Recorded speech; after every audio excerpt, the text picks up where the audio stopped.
আমাদের যুব সম্প্রদায় তো লজ্জা কমতে কমতে এত নিচে গেছে, লজ্জা নিজে বিয়ে করছে, বিয়ে করার পর নিজের বউয়ের যত কথা আছে বন্ধুদের সাথে বলে বেড়ায়। কার সাথে বলে বেড়ায়? বন্ধুদের সাথে। এক তো বিয়ের সময় নবীজি সাল্লাল্লাহু আলাইহি সাল্লাম বললেন, ইন্না আযমান নিকাহি বারাকা আইসারুহা মাউনা, ওই বিয়ে সবচেয়ে বরকতময় যেই বিয়েতে খরচ কম। আপনি গায়ে হলুদ নামক একটা অনুষ্ঠান করলেন, ভয়ঙ্কর, বিয়ের দিনও বিশাল বড় বড় পার্টি করলেন, আর যাদেরকে দাওয়াত দিলেন সাহেবরা এক জায়গায় বৈশা মুরগির রান, খাসির রান ফালানোর মধ্যেই তারা ফ্যাশন খুঁজে পায়, এই অপচয়গুলো আপনি করলেন।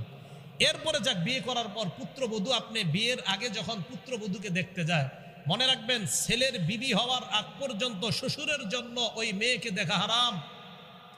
শ্বশুর তার পুত্রবধূকে পুত্রবধূ হওয়ার আগ পর্যন্ত দেখা হারাম। শ্বশুর মানে আমি আমার ছেলের পুত্রবধূকে, আমি আমার ছেলের পুত্রবধূ, আমার ছেলে বিয়ে করার আগ পর্যন্ত ওই মেয়েকে আমি দেখা হারাম। এখন আপনারা কি করেন? মেয়েটা দেখা ছবি উঠায়া সবার পাশাপাশি নিজের বাপ, ভাই, ভাইয়ের বোনের স্বামী টামি সবাইকে দেখান। এটা হারাম, এটা নাজায়েজ, এটা অন্যায়, এটা জায়েজ নাই। মেয়েটা দেখতে গিয়ে ছবি তুইলা পুরো দুনিয়ারে দেখায়, ফেসবুকে বন্ধুদেরকে দিয়া কয় দেখ কেমন লাগে, তোদের ভাবি হবে। এরপর বিয়ে করে, বিয়ে করে বাসর রাত হয়। মন দিয়ে শোনেন, হাদিসের বর্ণনা আবু দাউদ শরীফের 2174 নম্বর হাদিস। নবীজি সাল্লাল্লাহু আলাইহি সাল্লাম সাহাবাদের সামনে দাঁড়াইলেন। দাঁড়ানোর পর বললেন, এই সাহাবাদের মধ্যে যারা তোমরা পুরুষ আছো, ইজা আতা ইমরাআহ আগলাকা বাবা ওয়া আলকা আলাইহি সিতরা, বিবির কাছে গেলা, যাওয়ার পর দরজা বন্ধ করলা, পর্দা ফালাইলা, এরপর আল্লাহ প্রদত্ত ভালোবাসা তোমাদের মাঝে সম্পর্ক কায়েম হলো।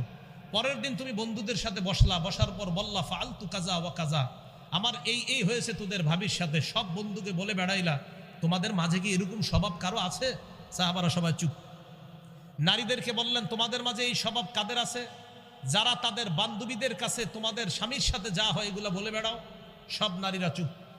এক নারী সাহস করে দাঁড়িয়ে গেল, দাঁড়িয়ে বললেন, ইয়া রাসূলুল্লাহ, ইন্নাহুম লা ইয়াতাহাদ্দাসুনা ওয়া ইন্নাহুন্না লা ইয়াতাহাদ্দাসনা, পুরুষদের মাঝে কেউ কেউ এই অপরাধটা করে, নারীদের মাঝেও এই অপরাধটা কেউ কেউ করে ইয়া রাসূলুল্লাহ। নবীজি বললেন, তাই নাকি? কয় হ্যাঁ। নবীজি বললেন, যেই পুরুষ এই অপরাধ করে আর যেই নারী এই অপরাধটা করে, তাদের দৃষ্টান্ত একজন শয়তান পুরুষ আর একজন শয়তান নারী রাস্তায় অপকর্মে মিলিত হইল, আর তোমার বন্ধুরা তোমাকে তাকায়া তাকায়া দেখতেছে। তুমি যদি বন্ধুদের সাথে বিবির কথা বলে বেড়াও, আর বিবি যদি বান্ধবীদের সাথে স্বামীর কথা বলে বেড়ায়, তাদের ভালোবাসা মহব্বত পূর্ণ সম্পর্ক বলে বেড়ায়, নবী বলেন ওই স্বামী পুরুষ শয়তান আর ওই মহিলা নারী শয়তান। তারা নারী পুরুষ অবৈধ কাজে লিপ্ত হলো রাস্তা। তুমি এই রিয়াজুস সালিহিন 690 নম্বর হাদিস, নবীজি সাল্লাল্লাহু আলাইহি সাল্লাম বলেন, ইন্না মিন আশাররিন নাস ইনদাল্লাহি মানজিলাতান ইয়াউমাল কিয়ামা আর রাজুল ইউফজি ইলাল মারআ ওয়া তুফজি ইলাইহি, ওই স্বামী সবচেয়ে নিকৃষ্ট হবে কিয়ামতের ময়দানে আল্লাহর সামনে, যেই স্বামী তার স্ত্রীর সাথে কি হয় না হয় সব বন্ধুদেরকে বলে বেড়ায়। ওই স্ত্রী সবচেয়ে নিকৃষ্ট মহিলা হবে আল্লাহর কাছে কিয়ামতের মাঠে, যে তার বান্ধবীদের কাছে সব বলে বেড়ায় স্বামীর সাথে কি হয় না হয়। এই অপরাধগুলো থেকে আল্লাহ আমাদের সমাজকে বেঁচে থাকার তৌফিক দান করেন। তো বলছিলাম এগুলা কেন হচ্ছে? সবগুলার মূল কারণ লজ্জা না থাকা। বলেন তো সবাই, কি না থাকা? আমি বারে বারে এই কথা বলি, সবগুলার মূল কারণ লজ্জা না থাকা। খুব সংক্ষেপে শুনবেন, যদি পারেন মুখস্থ করে নেবেন, ঘরের মধ্যে কিছু কিছু পারলে টানায় রাখবেন। এক, লজ্জা এমন একটা জিনিস, নবীজি সাল্লাল্লাহু আলাইহি সাল্লাম লজ্জার ব্যাপারে অনেকগুলো হাদিস বলছেন। একজন তাবি ওয়াহাব ইবনে মুনাব্বিহ তিনি বলেন, আল ঈমান ও রিয়ান, ঈমান জিনিসটা একটা খোলা জিনিস, খোলা। লিবাসুহু আত তাকওয়া, ঈমানের পোশাক হলো আল্লাহকে ভয় করা, সুবহানাল্লাহ।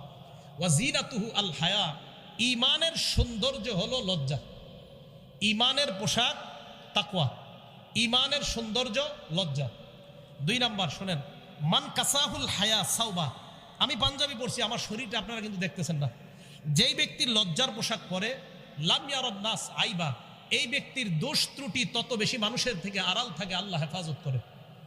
তিন নাম্বার, আমার সাথে বলেন, বলেন তো স্বতন্ত্র বৈশিষ্ট্য, বলেন সবাই বলেন স্বতন্ত্র বৈশিষ্ট্য। এখন আমার সাথে বলেন, আমাদের স্বতন্ত্র বৈশিষ্ট্য হলো লজ্জা। আরো জোরে বলেন, আমাদের স্বতন্ত্র বৈশিষ্ট্য হলো লজ্জা।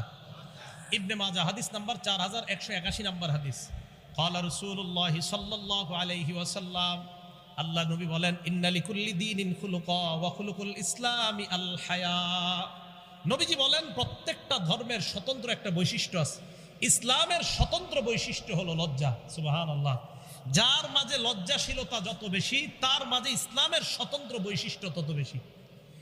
4 নাম্বার, লজ্জা ইমানের অঙ্গ। বলেন, লজ্জা ইমানের অঙ্গ। আপনার লজ্জা যত কম হবে, বুঝতে হবে আপনার ইমানের পাওয়ার তত কম। লজ্জা ইমানের অঙ্গ। মুসলিম শরীফ হাদিস নাম্বার 59 নাম্বার হাদিস, মোট হাদিস সংখ্যা হবে 7453। এই হাদিসের মধ্যে রাসূল করিম সাল্লাল্লাহু আলাইহি সাল্লাম বলেন আল হায়াউ শুবাতুম মিনাল ঈমান, লজ্জা ঈমানের অঙ্গ।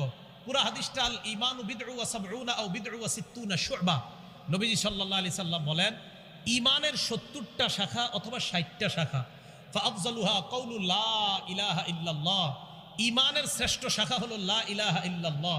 ওয়া আদনাহা ইমাতাতুল আযা আনিত তরিক, ঈমানের সর্বনিম্ন শাখা হলো রাস্তা থেকে কষ্টদায়ক বস্তু সরায় দেওয়া। এই আমলটা করেন সবাই? হ্যাঁ, করেন। বুখারী শরীফের 52 নম্বর হাদিস, তাহলে শুনেন, যারা না করেন আজকে থেকে করবেন। নবীজি বলেন বাইনামা রাজুলুন ইয়ামশি বিতরিক, আমার কোন উম্মত রাস্তা দিয়ে হাঁটতেছে, আজকে এই মাহফিল থেকে বের হয়ে রাস্তা দিয়ে হাঁটতেছেন, হাঁটার সময় ওয়াজাদা গুসনা শাওকিন আলা তরিক, একটা কষ্টদায়ক ইট পাইছেন, ইটের টুকরা, কলার সিলকা, একটা সুই পাইছেন, একটা কাটা পাইছেন, এটা আপনি রাস্তা থেকে সরায়া দিয়েছেন। ফাআখারা, আপনি সরায়া দিয়েছেন। নবীজি বলেন শাকারাল্লাহু লা ওয়া গফারা লা, ওই মুহূর্তে আল্লাহ আপনার উপর সন্তুষ্ট হয়ে আগের সব গুনাহ মাফ করে দেন। এই হাদিসের শেষে নবীজি বলেন ওয়াল হায়াউ শুবাতুম মিনাল ঈমান, লজ্জা ঈমানের অঙ্গ। তা আজকে থেকে মনে রাখবেন, আমার ঈমানের অঙ্গ হলো লজ্জা। আমার এই লজ্জা যত পাওয়ার বাড়বে, আমার ঈমানের অঙ্গের পাওয়ার তত বেশি।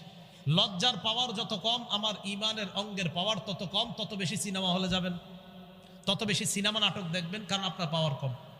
5 নাম্বার, এই দিকে তাকান, আমার দিকে, এই 2 আঙ্গুলের দিকে তাকান।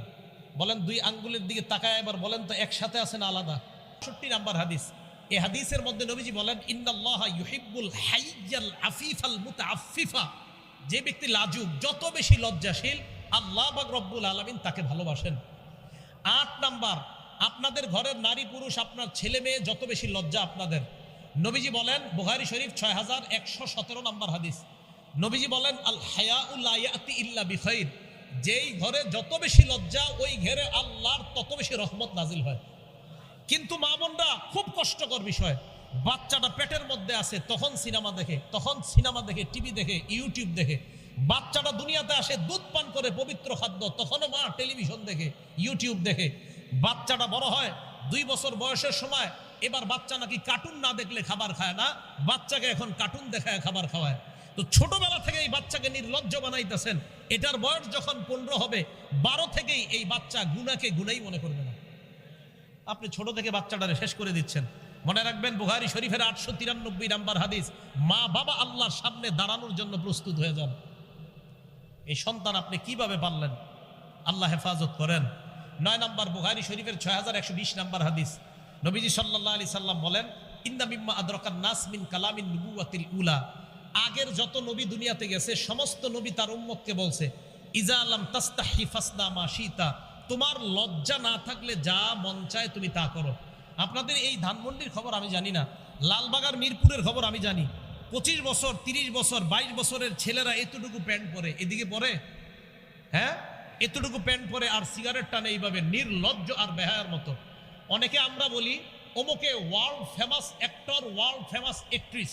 ওই ওয়ার্ল্ড ফেমাস অ্যাক্টর যদি এতটুকু প্যান্ট পরে, ওয়ার্ল্ড ফেমাস অ্যাক্ট্রেস যদি এতটুকু প্যান্ট পরে, হ্যাঁ, যেমনি ভাবে ওয়ার্ল্ড ফেমাস সারা পৃথিবীর শ্রেষ্ঠ অভিনেতা, সারা পৃথিবীর শ্রেষ্ঠ অভিনেত্রী, আপনারা আজকে থেকে আরেকটা লাগাইয়া দিবেন, জি পাশাপাশি তারা 2 জন সারা পৃথিবীর শ্রেষ্ঠ নির্লজ্জ আর বেহায়া।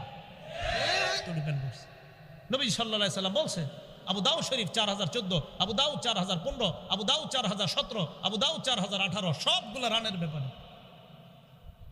রাসূল আকরাম সাল্লাল্লাহু আলাইহি সাল্লাম বলেন যে যখন তাকে আলী লা তাকশি ফাকিজাক, তুমি তোমার রান খুলবা না, ওয়ালা তানজুর ইলা ফাকিজি হাইয়িন, আলী জীবিত ব্যক্তির রানের দিকে তাকাও না, ওয়ালা মাইয়িতিন, আলী মরা ব্যক্তির রানের দিকেও তাকাও না। মরা ব্যক্তির রান দেখা নিষেধ, তো জীবিত ব্যক্তির রান, এই যে ছেলেরা সিগারেট টানে আর প্যান্ট পরে হাঁটে, কত বড় নির্লজ্জের কথা। আল্লাহ হেফাজত করেন, আল্লাহ হেফাজত করেন। তো 9 নাম্বার নবীজি বললেন লজ্জা না থাকলে যা মন চায় করো। 10 নাম্বার তিরমিজি শরীফের 1974 নাম্বার হাদিস, এই হাদিসে রাসূল আকরাম সাল্লাল্লাহু আলাইহি সাল্লাম বলেন মা কানাল ফাহশু ফি শাইইন ইল্লা শানা, যেই জিনিসের মধ্যে নির্লজ্জতা বেশি ওই জিনিসের ময়লা বেশি। ওমা কানাল হায়াউ ফি শাইইন ইল্লা জানা, যেই জিনিসের মধ্যে লজ্জা বেশি এই জিনিসের সৌন্দর্যতা বেশি। মা বোনরা কষ্ট নিয়েন না, যত আপনার পোশাক ছোট হবে তত আপনার ময়লা বাড়বে, যত আপনার পোশাক বড় হবে, লজ্জাশীলতা যত বেশি হবে তত আপনার আল্লাহর কাছে সৌন্দর্যতা তত বাড়বে। আল্লাহ পাক রব্বুল আলামিন আমাদের সকলকে লজ্জাশীলতার গুণে গুণান্বিত হয়ে যেই অপরাধগুলার কথা বললাম, শিরিক নামক অপরাধ, মানুষ হত্যা নামক অপরাধ, সন্তানকে হত্যা নামক অপরাধ, ব্যভিচার নামক অপরাধ, সুদ খাওয়ার অপরাধ, আর ইবনে মাজার 4019 নম্বর হাদিস থেকে 5টা অপরাধ